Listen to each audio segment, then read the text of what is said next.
The champagne tasted like ashes in Elara Vance's mouth, even before she knew her gilded life was about to shatter into a million unforgivable pieces. Blackwood Manor, their sprawling Ethelberg estate, was ablaze with light, a beacon of opulence against the velvet drape of the spring evening. Tonight was her night, her birthday. But was it really? The air, thick with the scent of imported lilies and the murmur of Ethelberg's most influential, also hummed with an almost unbearable tension, a taut wire of unspoken anxieties that Elara felt coiling in her own stomach. How could a room so full of people feel so suffocatingly empty? Damien Blackwood. Her husband. The name alone commanded attention. A titan in the world of high finance, a man whose charisma could charm nations and whose ruthlessness in business was legendary. He was, to the world, the epitome of power, and Elara, his wife, was the elegant, seemingly serene counterpart. She played the part well, didn't she? The gracious hostess, the adoring spouse.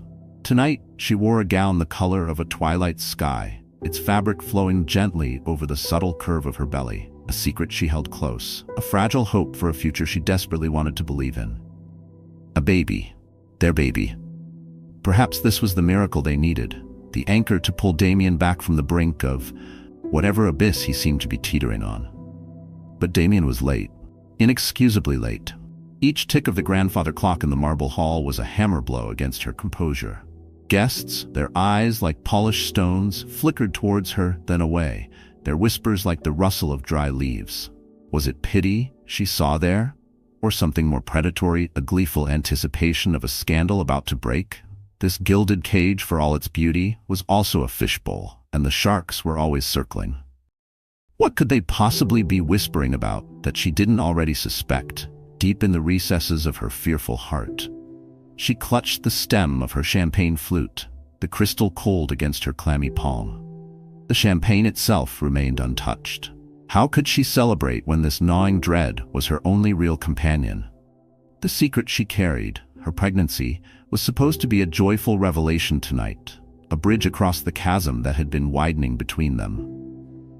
But what if Damien had another secret, a darker one, a storm he was about to unleash upon them all? The thought was a cold serpent uncoiling in the warmth of the grand ballroom. If you knew your life was about to implode, would you try to stop it or just brace for impact?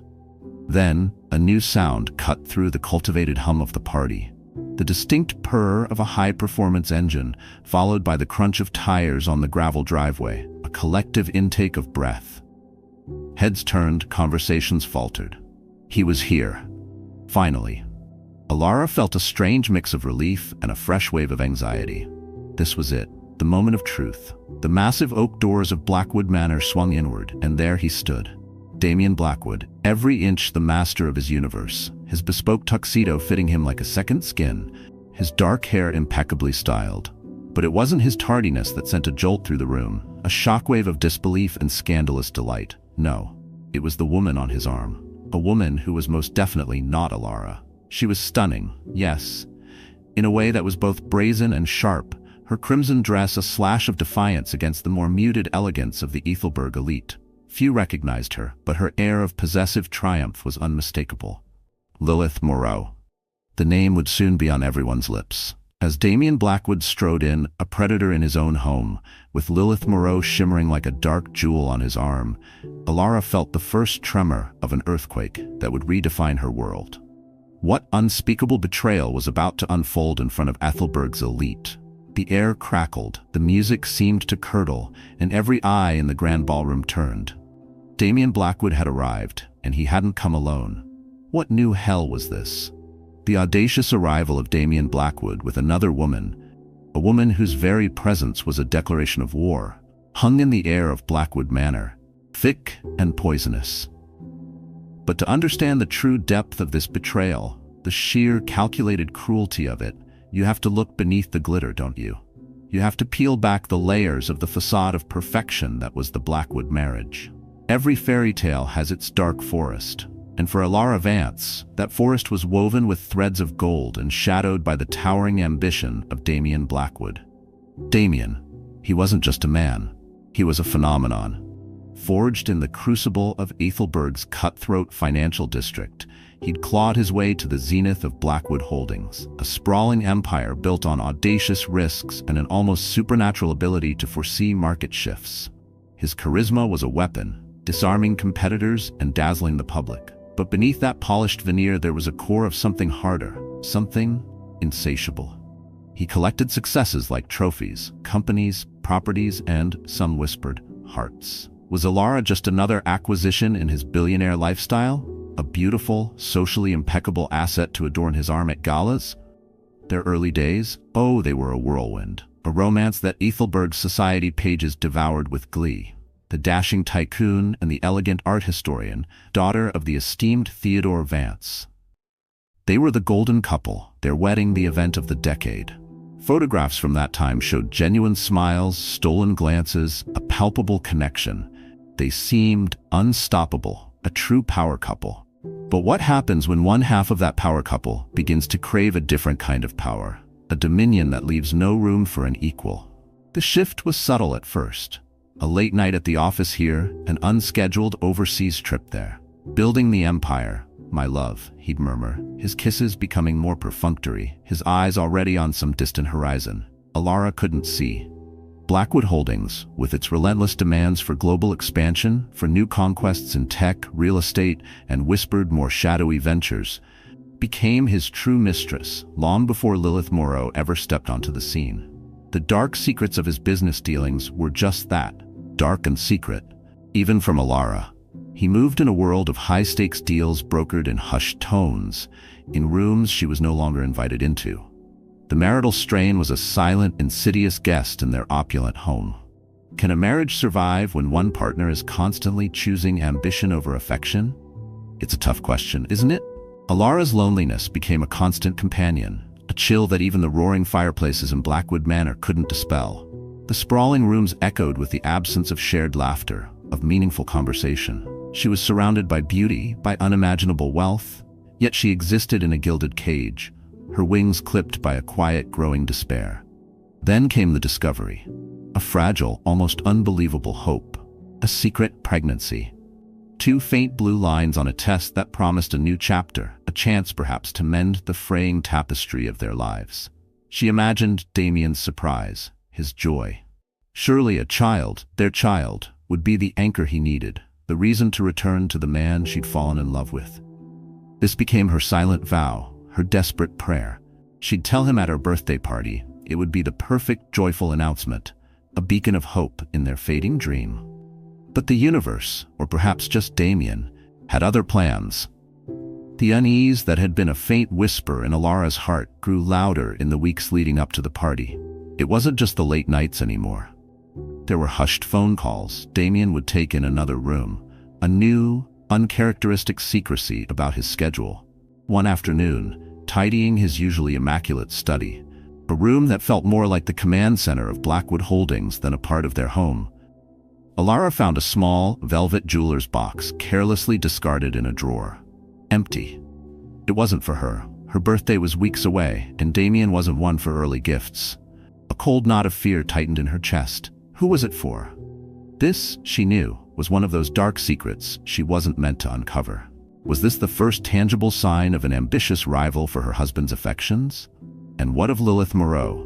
While Elara was planning a future, Lilith was carving out a present.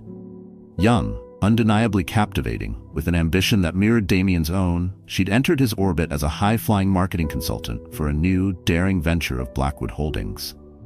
She was everything Elara, with her quiet grace and old-money sensibilities, was not. Lilith was fire and ice, a siren call to Damien's more extravagant desires, a woman who made him feel invincible, who didn't ask for his heart, only his attention, his power. Their bond, forged in the heat of late-night strategy sessions and secret dinners, away from the prying eyes of Ethelberg, was a dangerous cocktail of ambition and thrill. Did Damien see in Lilith a reflection of his own untamed nature, something he felt he'd had to temper with Elara? It's a chilling thought, what drives a man to such betrayals. So as Elara meticulously planned her birthday celebration, selecting flowers, tasting cakes, curating guest lists with her father, Theodore, she clung to her secret pregnancy, her last, best hope. Each detail of the party was a brushstroke in the masterpiece of reconciliation she hoped to paint. The hope and despair warred within her, a silent, exhausting battle. She was unaware, of course, that on the other side of Ethelberg, Damien was engaged in his own sinister preparations, orchestrating a different kind of spectacle entirely. He was making a different kind of promise. As Elara fastened the clasp of her diamond necklace, a family heirloom, its cool weight a familiar comfort, a silent vow formed in her heart. For her child, she would fight for this marriage, for the dream that was turning to dust. She would find the strength. She had to.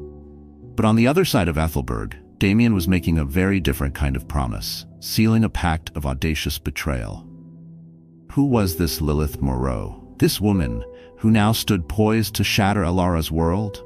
And what dark, irresistible power did she hold over the formidable, the unshakable Damien Blackwood? Elara, radiant on the outside but a storm of anxiety within, made her way to greet her guests, each smile a carefully constructed mask. She had no idea the true performance was about to begin, with her husband as the director of her public humiliation. What was he thinking? The meticulous preparations, the silent vows, the carefully constructed mask of a society wife. All of it was background noise now, drowned out by the cacophony of Damien Blackwood's entrance. The grand doors of Blackwood Manor, those imposing sentinels of oak and iron, swung open, not to herald a king returning to his castle, but to admit a scandal that would attempt to bring a dynasty to its knees. And boy, did it make an entrance. Forget subtle. This was a full frontal assault. Damien Blackwood, ever the showman, paused dramatically at the threshold. But it wasn't his imposing figure, nor the almost predatory glint in his eyes, that seized the collective breath of Ethelberg's elite. It was the woman clinging to his arm. Lilith Moreau. Even her name sounded like a whisper of forbidden things. She was a vision in crimson, a dress so artfully constructed it seemed poured onto her lithe frame, sequins catching the chandelier light like scattered embers. Her hair, a cascade of raven silk, framed a face of exquisite, almost unnerving beauty. And that smirk. Oh, that smirk. It was a masterpiece of insolent confidence, a silent declaration that she knew exactly what she was doing, and reveled in it. Have you ever seen someone so brazen they almost take your breath away, not with beauty, but with sheer audacity? A wave of shock, palpable as a physical force, rippled through the grand ballroom. Champagne flutes paused midway to lips. Conversations died in strangled gasps. Fans fluttered a little faster in suddenly trembling hands. Who was this woman? And why, in the name of all that was sacred in their carefully ordered society, was she here, at Elara Vance's birthday party, on the arm of Elara Vance's husband? This wasn't just a breach of etiquette. This was a public humiliation, a billionaire's audacity laid bare for all to witness. The society scandal of the decade was unfolding in real time, and you could almost hear the mental gears of Ethelberg's gossip mill grinding into overdrive. Elara, from across the vast expanse of marble and milling guests, her eyes, wide with a dawning, sickening horror, locked with Damien's. His expression? Utterly unreadable. Cold. Indifferent. As if this were just another Tuesday, another business dealing, another conquest. The carefully constructed smile on Elara's face didn't just falter, it crumbled, turning to ash.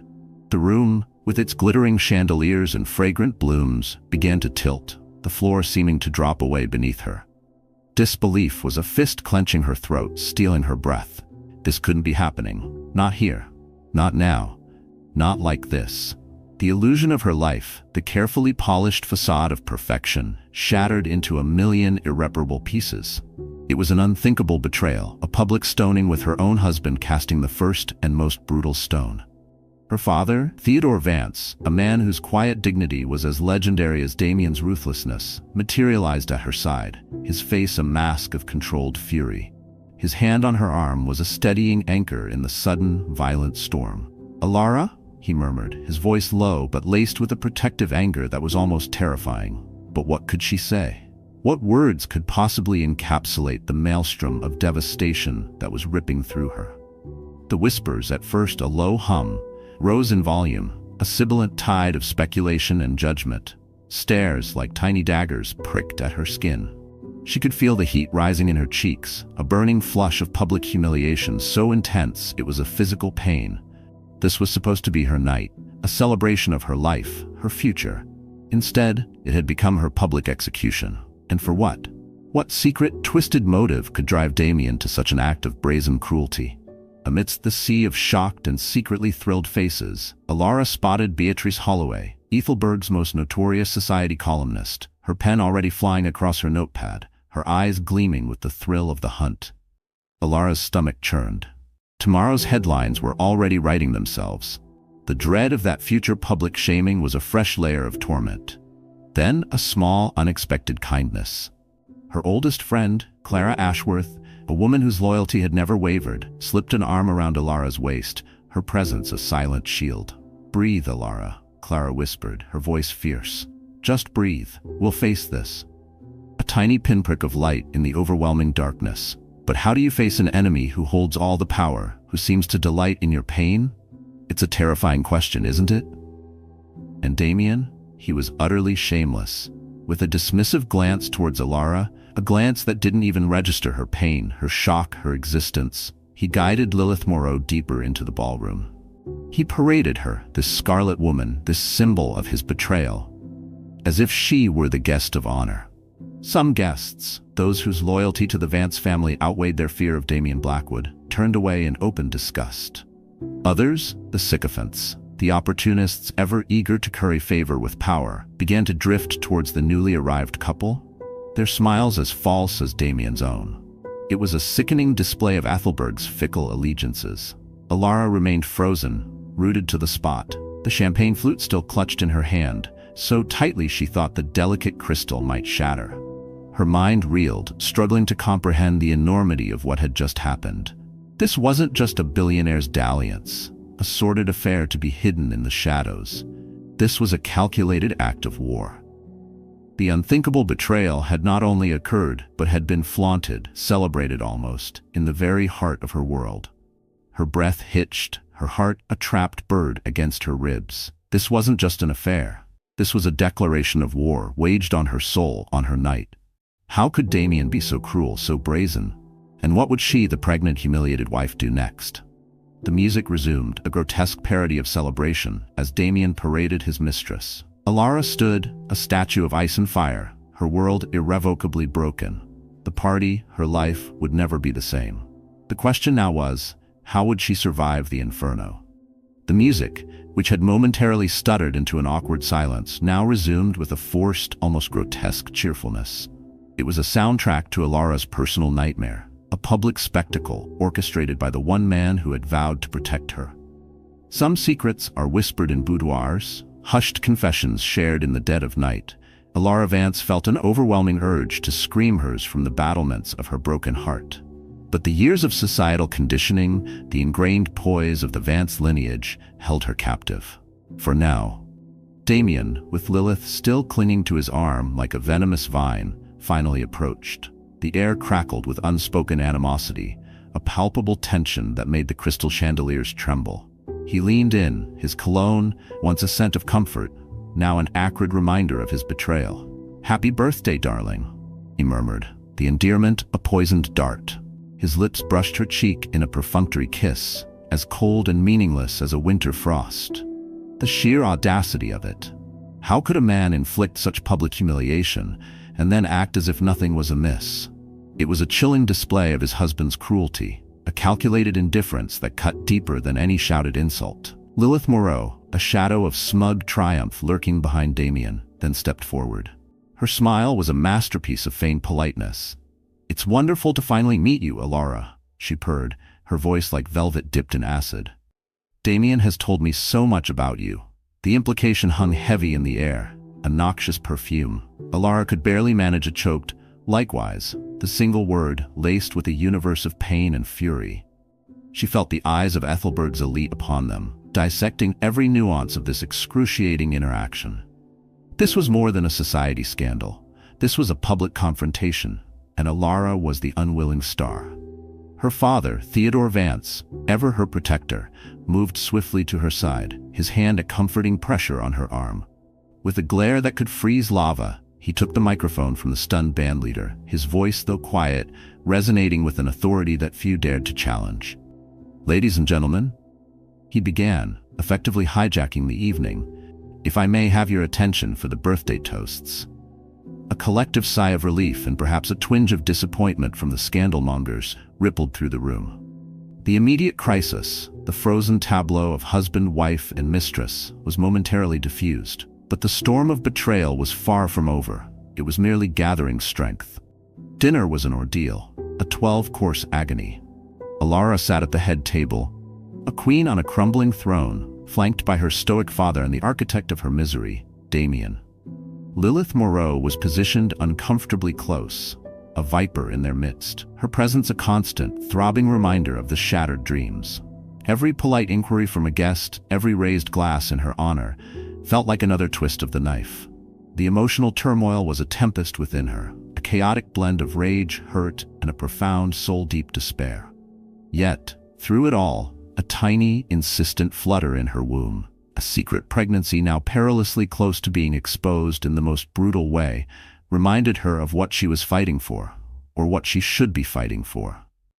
Halfway through the interminable meal, as Elara Vance rose to give his heartfelt birthday speech, praising Elara's compassionate heart and unwavering loyalty, words that now felt like ashes in her mouth, Elara made a decision. A desperate, reckless decision born of pain and a flicker of defiance.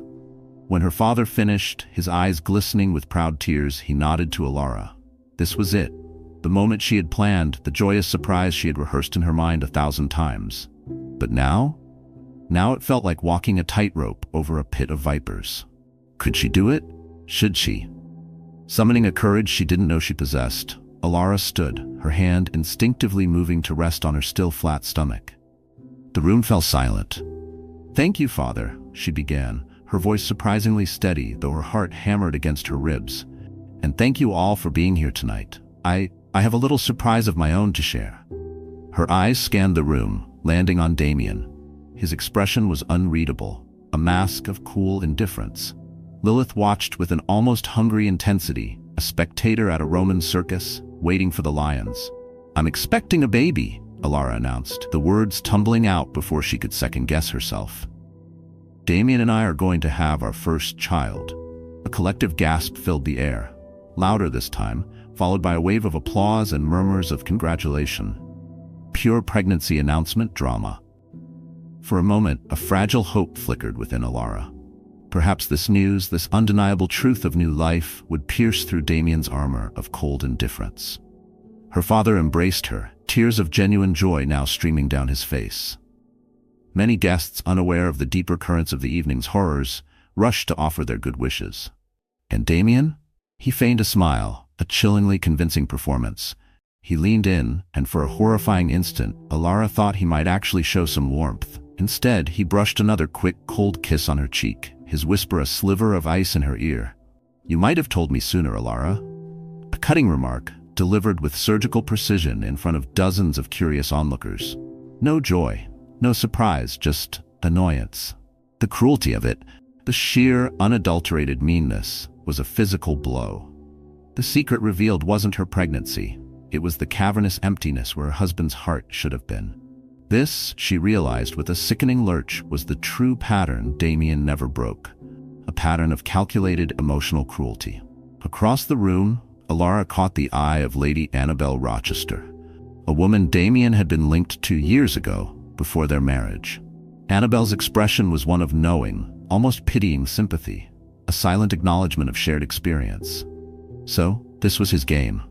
The rest of the dinner passed in a blur of forced smiles and polite conversation. Elara watched Damien and Lilith from the corner of her eye, a tableau of casual intimacy, his head inclined towards her, their shared laughter, the subtle touches. It was as if Elara was an unwelcome ghost at her own feast. The humiliation was a constant, burning throb. Later, seeking a moment's respite from the suffocating atmosphere of the ballroom, Elara slipped out into the cool night air of the meticulously manicured gardens.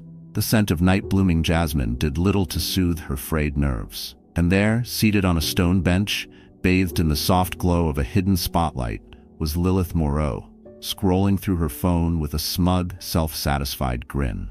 Elara, fueled by a potent cocktail of rage, despair, and perhaps the fierce, protective instinct of impending motherhood, approached her. Bold choice, Elara began, her voice a low, dangerous tremor. Coming to my birthday party on the arm of my husband. Lilith looked up, not with surprise or guilt, but with that same infuriatingly pitying smile. Damien insisted I come, Elara. He said it was important for us to be seen together. And his pregnant wife? Elara's voice dripped ice. Was her presence also important to your public debut? Lilith had the audacity to tuck a strand of her dark hair behind her ear, a gesture of casual dismissal. Look, I'm sorry if this hurts you, Elara, but Damien and I, we have something real. He made it very clear your relationship was struggling, though I confess the pregnancy was a surprise. He never mentioned that little secret. Every syllable from Lilith's lips was a fresh twist of the knife, feeding Elara's fury.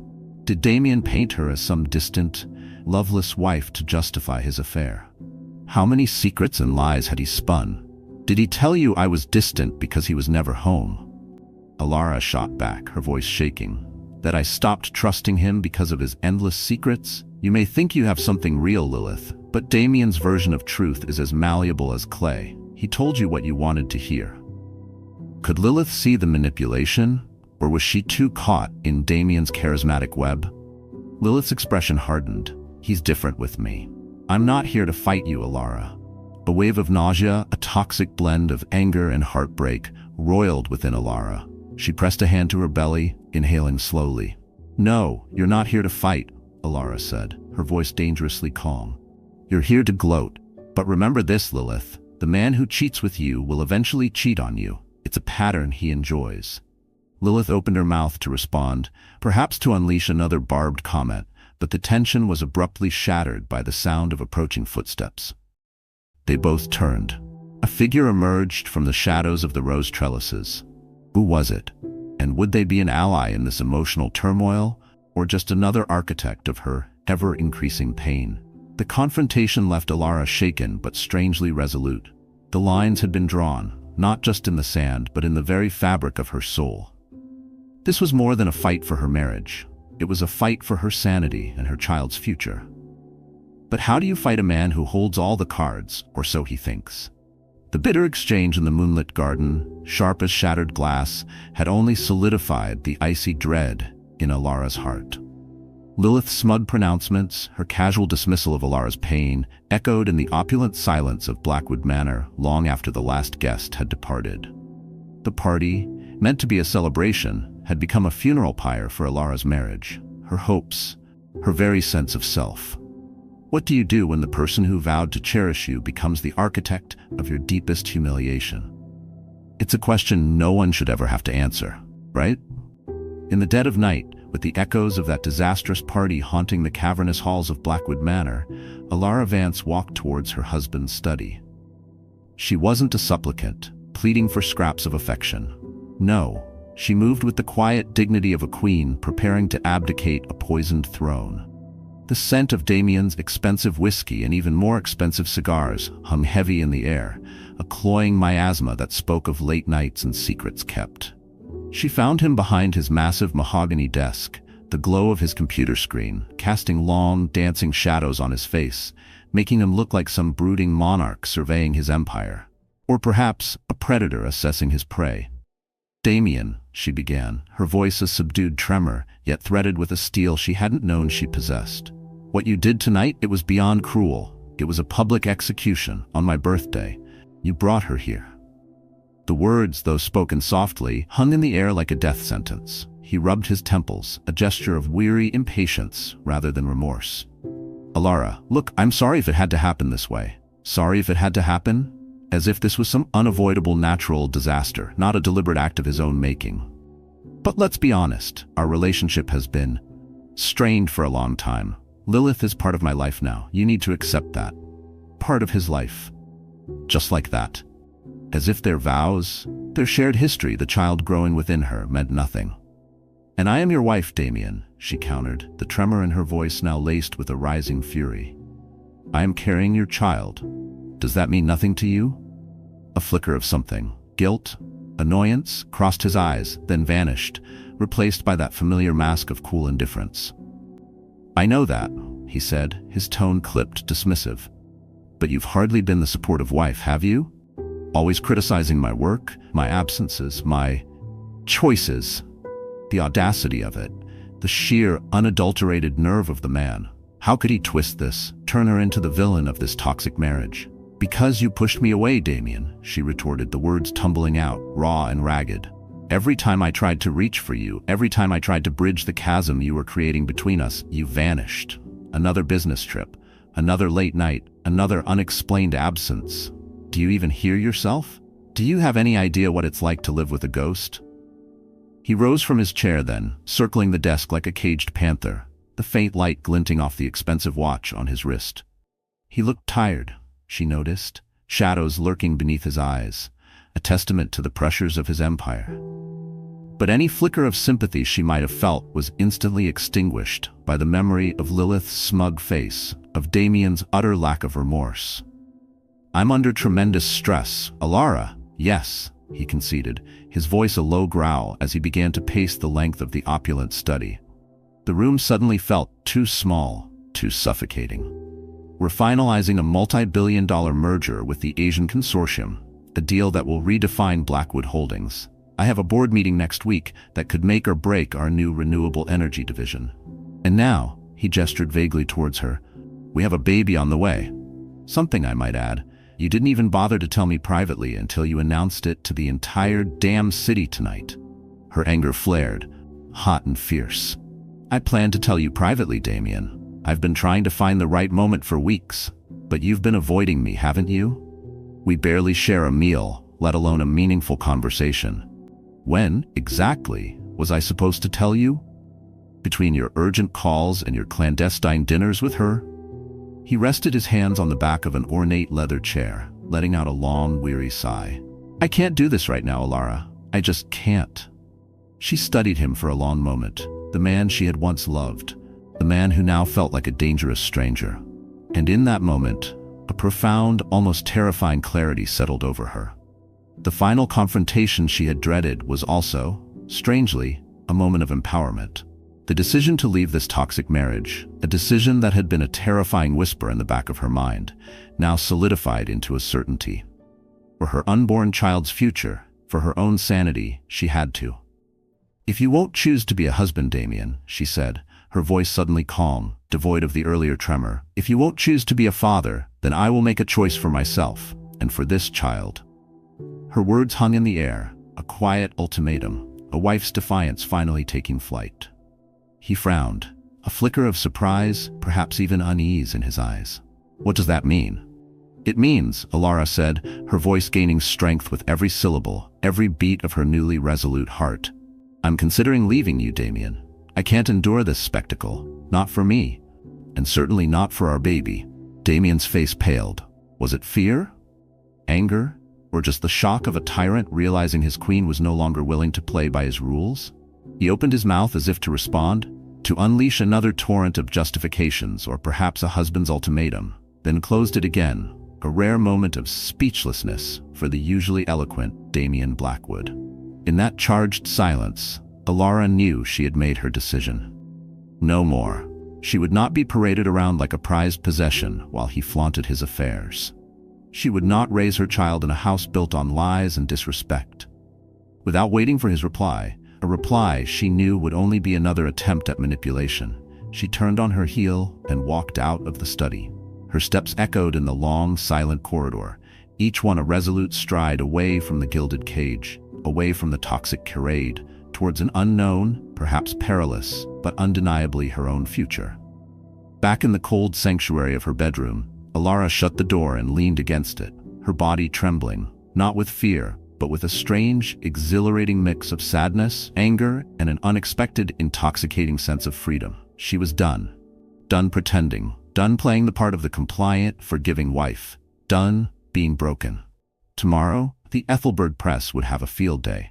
Social media would explode, the scandal would reach new fevered heights. But tonight, as she placed a protective hand over her unborn child, Elara Vance felt a profound sense of calm. She would not be defined by Damien Blackwood's betrayal. She would forge her own path, even if she had to walk through fire to find it. The silence in Damien's study was heavy, laden with unspoken threats and the chilling finality of Elara's decision. She had walked away, But the battle was far from over. In fact, it was about to escalate to a war fought in the tabloids and courtrooms. How would Ethelberg react when the news broke?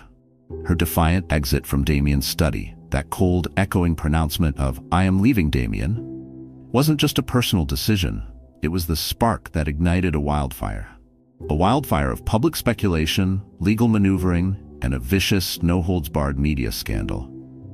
How would Ethelberg, a city that thrived on drama but feigned propriety, react when the pristine facade of the Blackwood marriage finally, irrevocably crumbled? They were about to find out, and it was going to be ugly. The morning after Elara Vance walked out of Blackwood Manor, Ethelberg awoke to headlines that screamed betrayal, the city's insatiable hunger for scandal finally finding its feast. "Blackwood's birthday bombshell," shrieked one tabloid. "Pregnant wife, secret mistress, the ultimate society showdown," blared another. Paparazzi, like vultures scenting a kill, swarmed the gates of Blackwood Manor and the elegant townhouse Elara had retreated to, her father Theodore Vance's city residence. Every whispered rumor, every grainy photograph, every exclusive interview with a disgruntled former staff member became front-page news. Social media, of course, exploded. #Team Elara and Team Damien hashtags trended, though public sympathy, fueled by the image of a beautiful pregnant wife so cruelly wronged, overwhelmingly sided with Elara.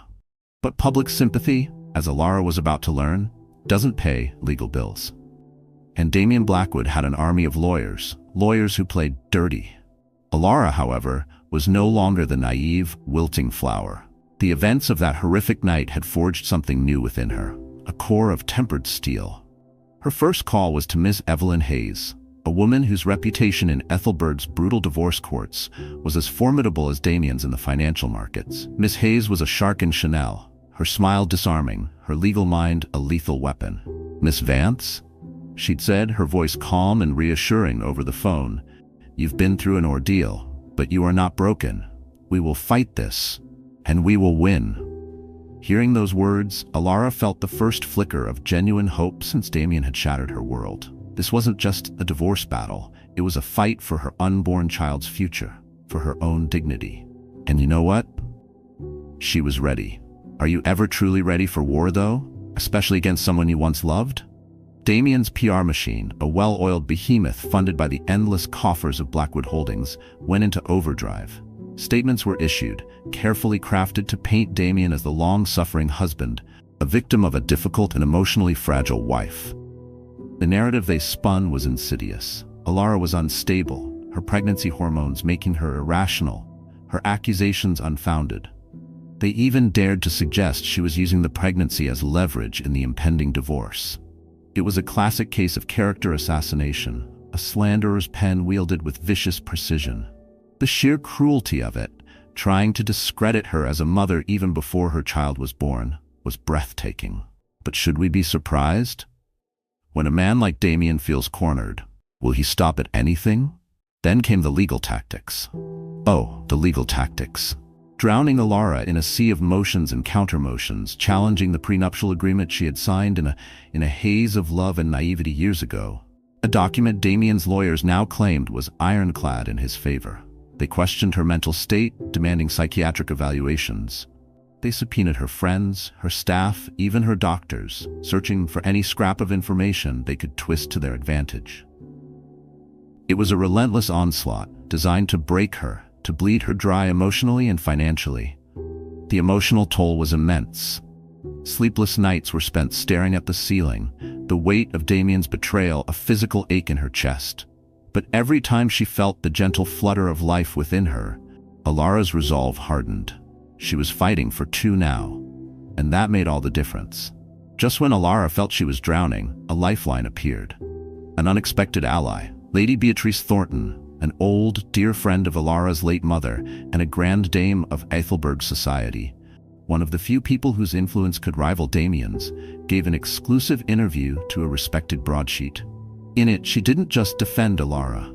She publicly denounced Damien, hinting at a pattern of his unbecoming conduct over the years. It was a subtle but devastating blow to Damien's carefully cultivated public image. Suddenly, Team Elara had a powerful new champion. And perhaps, just perhaps, the tide was beginning to turn. What do you think? Can one person's courage truly make a difference against such overwhelming power? I think it can. I have to think it can. But Damien wasn't done. Not by a long shot. His next move was even more insidious. A concerned source leaked a carefully edited recording to a notorious gossip blogger, a recording of a private, tearful conversation between Elara and a friend, where Elara, in a moment of raw despair, had questioned her own sanity, her ability to cope. Taken out of context, it painted her as exactly what Damien's lawyers wanted the world to see: an unstable, hysterical woman. The secret of her deepest vulnerability, twisted and used against her.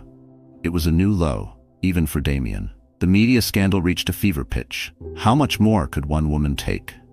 The days blurred into a relentless cycle of legal consultations, hushed conversations with her father, and the constant, suffocating presence of the paparazzi. Elara felt like a hunted animal, her attempts to find peace constantly thwarted by Damien's relentless attacks.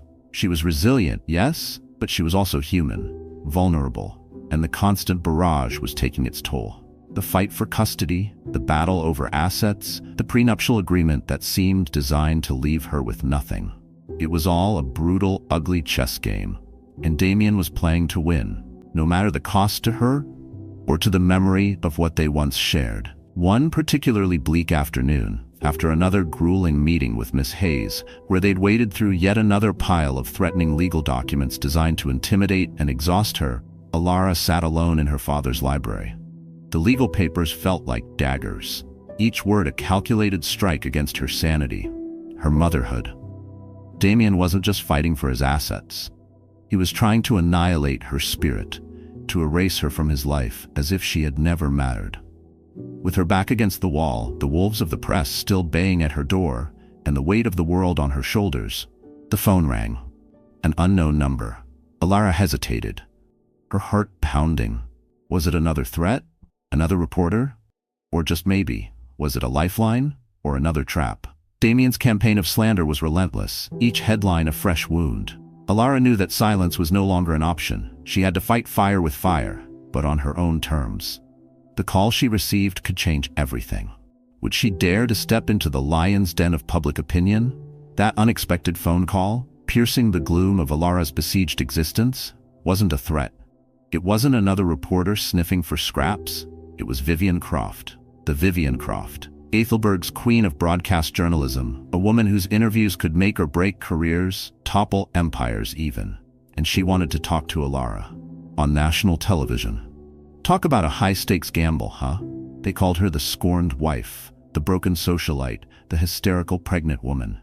Damien's relentless media strategy, his carefully planted secrets and insidious legal tactics, were painting a portrait of Elara as unhinged, unreliable. But Vivian Croft, a woman with an uncanny ability to see through facades, was about to show Ethelberg and the world the real Elara Vance. The phoenix rising, or so Elara desperately hoped. The decision to do a tell-all interview was terrifying.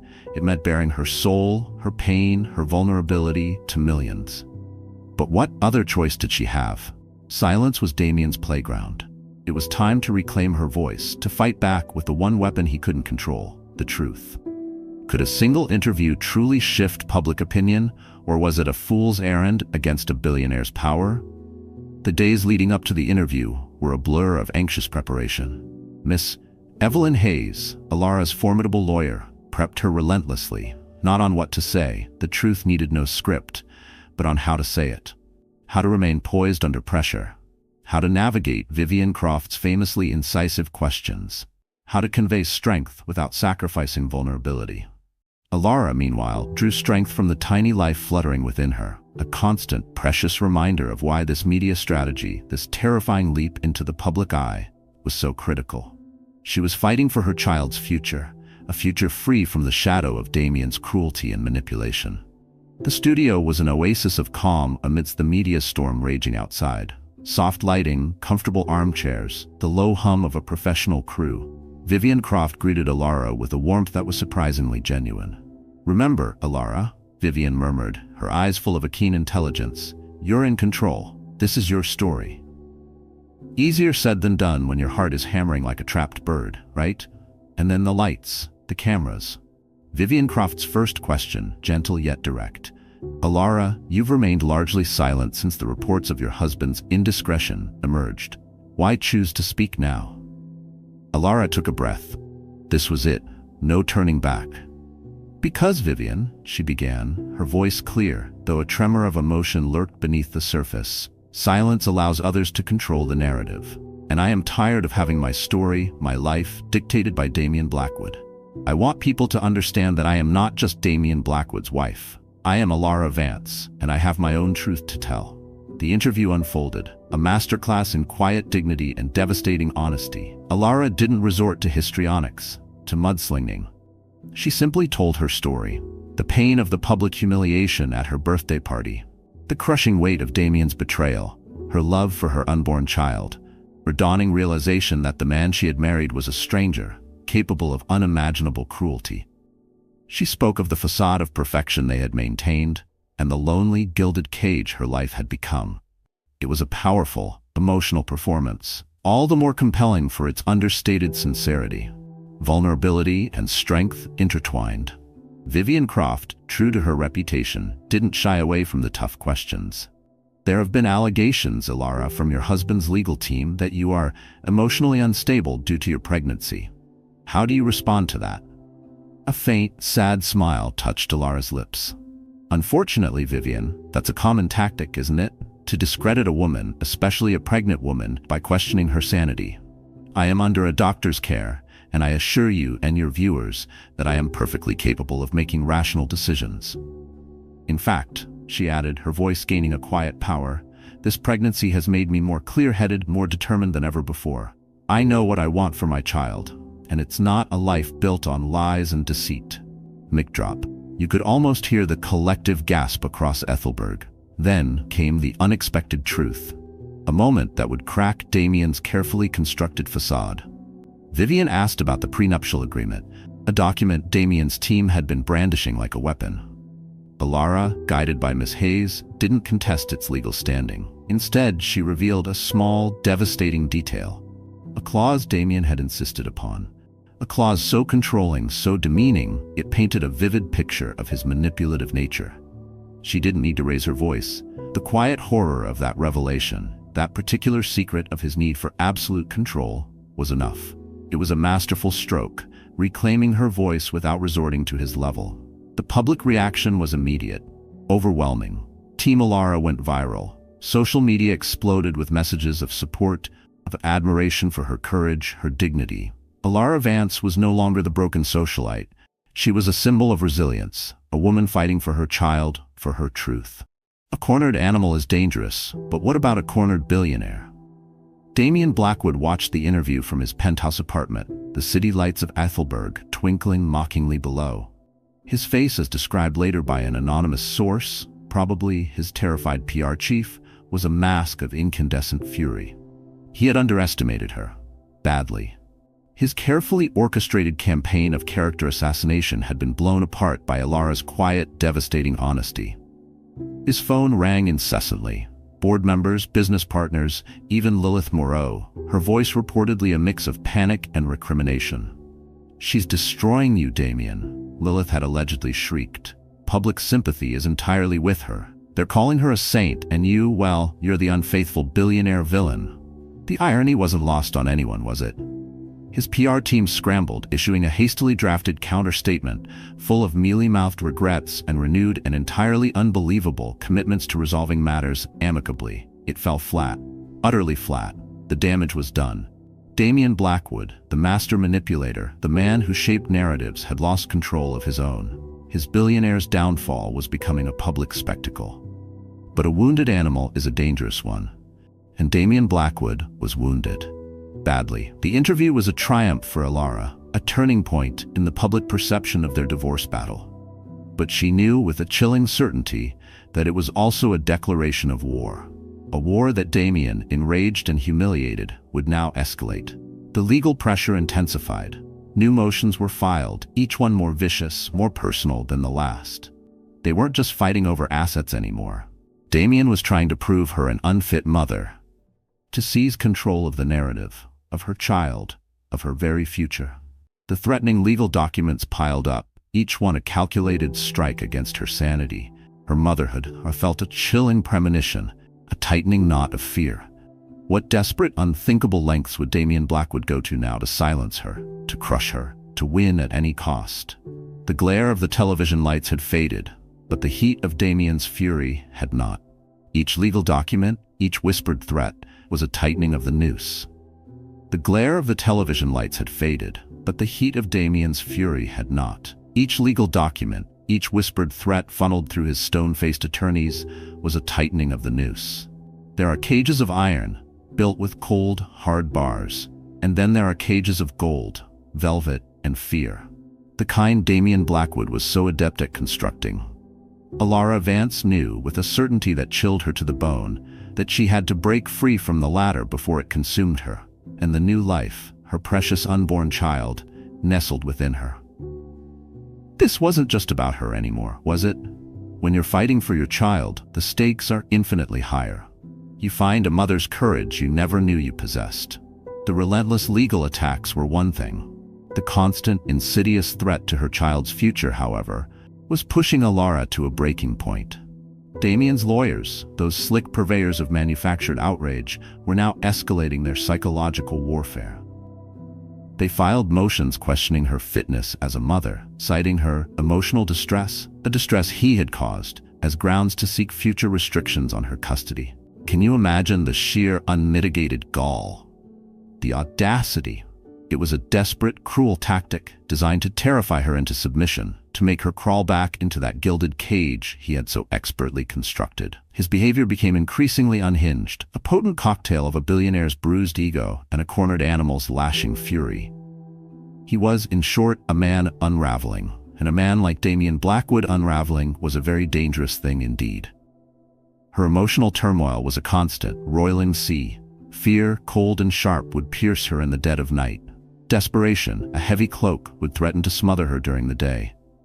But beneath it all, a fierce, primal protective instinct for her baby burned like an unquenchable flame.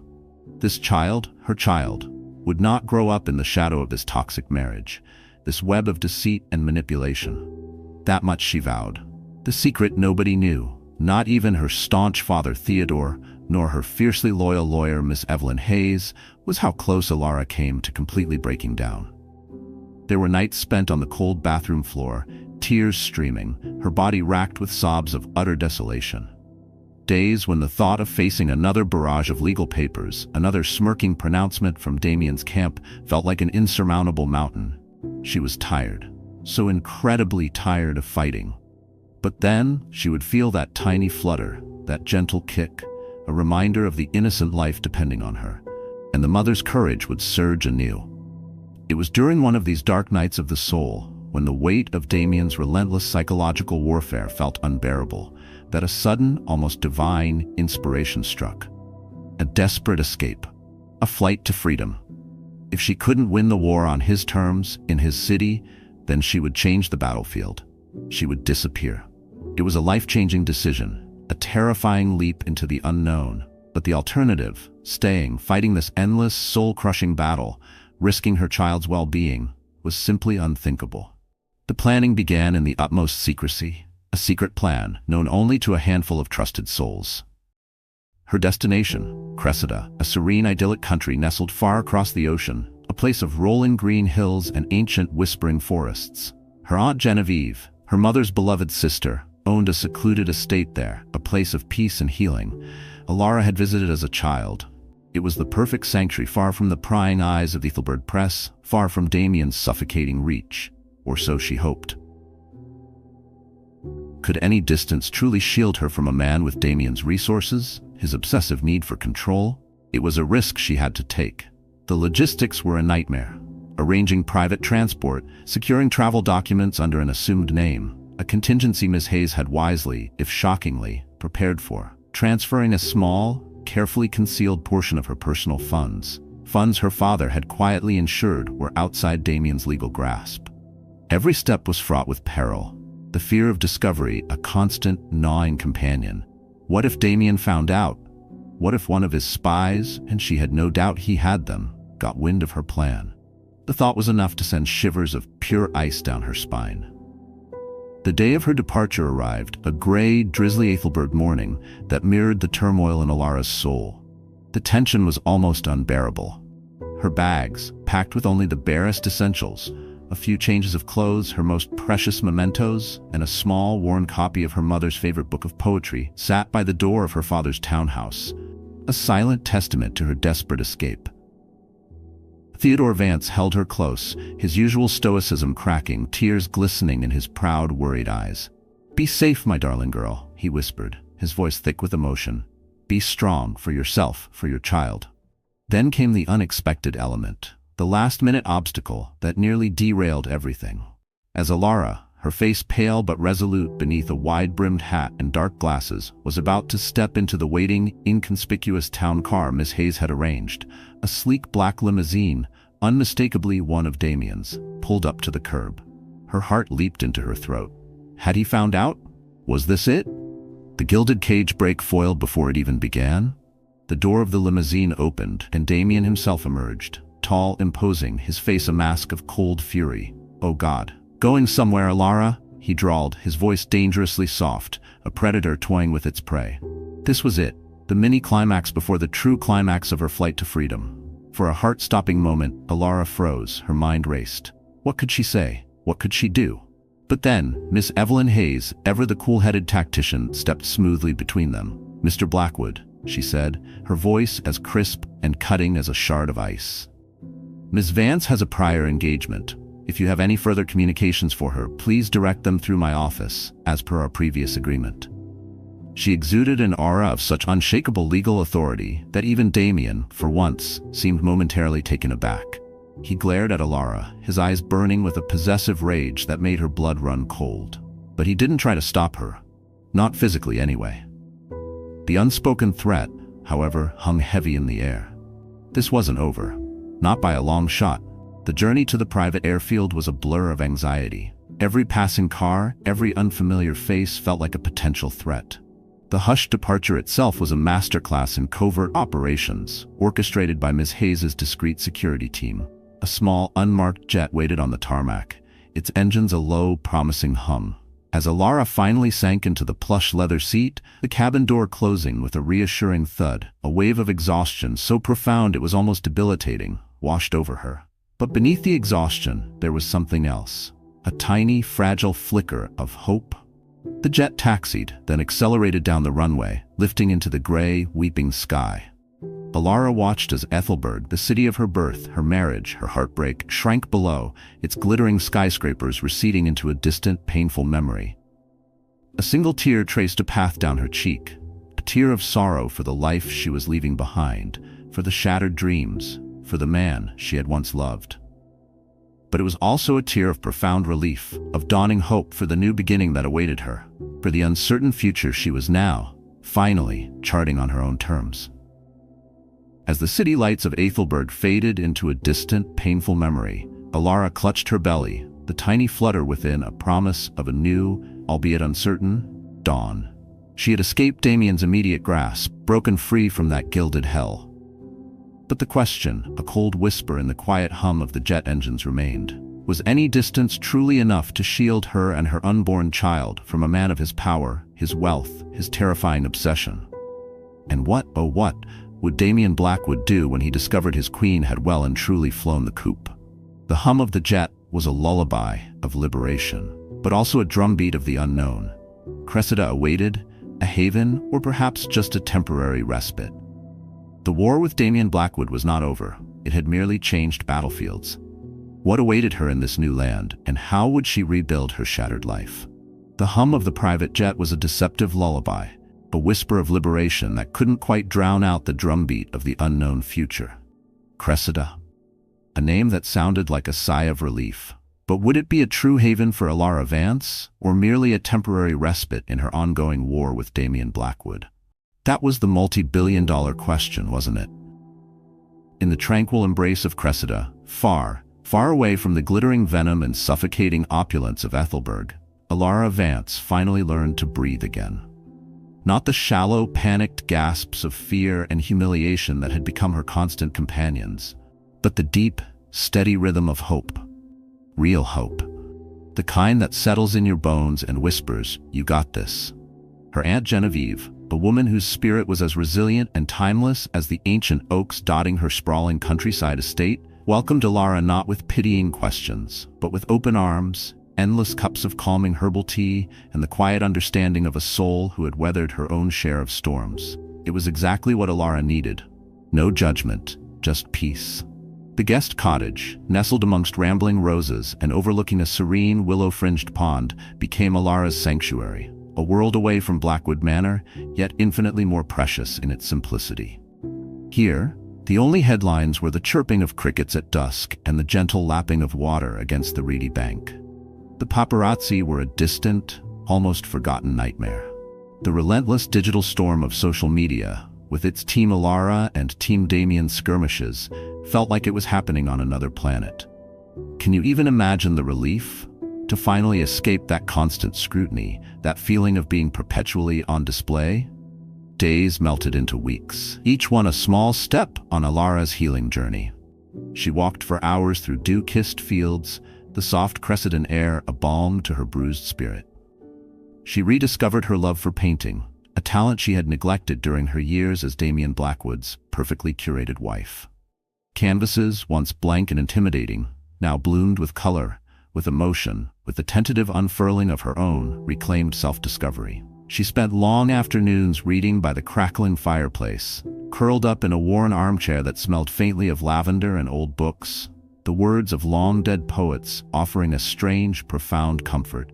She was focusing on her health, on the precious new beginnings she carried within her. A life untainted by Damien's toxicity. Motherhood. It was a word that now filled her not with dread, but with a fierce, protective love and an unbreakable spirit. Of course, Ethelberg and Damien were never entirely absent from her thoughts. Miss Evelyn Hayes kept her updated with carefully encrypted calls on the legal machinations still unfolding across the ocean. Damien, as expected, was incandescent with rage at Elara's disappearance. His lawyers were apoplectic, filing motions demanding her return, accusing her of everything they could possibly think of. But legally, Elara was free to travel, and Cressida, with its quaint, almost archaic privacy laws, was proving to be an excellent shield. The media frenzy in Ethelberg, deprived of its primary target, had, for now, somewhat abated, much to Damien's reported fury. He wasn't used to not getting his own way, was he? What happens when a man who controls everything suddenly loses control of the one thing, or rather, the one person he thought he owned? It's a dangerous game, and Elara knew it. Her father Theodore remained her rock, managing her affairs in Ethelberg, a quiet, unshakable bulwark against Damien's escalating attempts to do whatever it is a spurned billionaire tyrant does. Retaliate? Implode? Perhaps a bit of both. The specifics of Damien's fate, however, were no longer Elara's primary concern. Her focus was singular. Her baby, her future. A new life built on foundations of love, integrity, and resilience. She was no longer just Damien Blackwood's wife, an accessory to his empire. She was Elara Vance, mother-to-be, survivor, and, most importantly, the architect of her own goddamn destiny. That was the secret power she had unearthed within herself, a strength forged in the crucible of betrayal and heartbreak. Elara often walked the dew-kissed fields of Cressida as dawn painted the sky in hues of rose and gold, her hand resting protectively on her growing belly. A quiet strength, a fierce determination, shining in her eyes.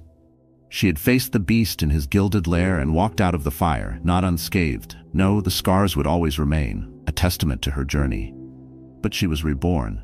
Her future, and that of her child, was a blank canvas, vibrant with possibility, ready for her to paint in colors of her own choosing, a masterpiece of hope. But even in the tranquil sanctuary of Cressida, one question sometimes lingered in the otherwise peaceful air, a faint, unsettling echo from her past life. When a man like Damien Blackwood, a man of such monumental ego and obsessive control, is defied so completely, does he ever truly let go? Or was this merely a ceasefire, a pause before the next, perhaps even more brutal, offensive? Elara's journey from the glittering hell of Ethelberg to the sun-dappled peace of Cressida is a testament to the incredible courage it takes to rewrite your own story, even when the ink you're forced to use is your own tears. It's about finding that unbreakable spirit within, even when you think you're shattered beyond repair. If her fight for freedom, for dignity, for the future of her child resonates with you, if you've ever felt trapped in your own gilded cage, then share her story. Let it inspire others to find their own dawn after the darkest night. And tell me, what would you do if faced with an impossible choice, a betrayal that rips your world apart? Would you crumble, or would you find the strength to fly? Subscribe for more stories of incredible resilience, of hope for the future, and the unbreakable human spirit that refuses to be extinguished. Don't miss out on what's coming next, because everyone deserves their own sunrise.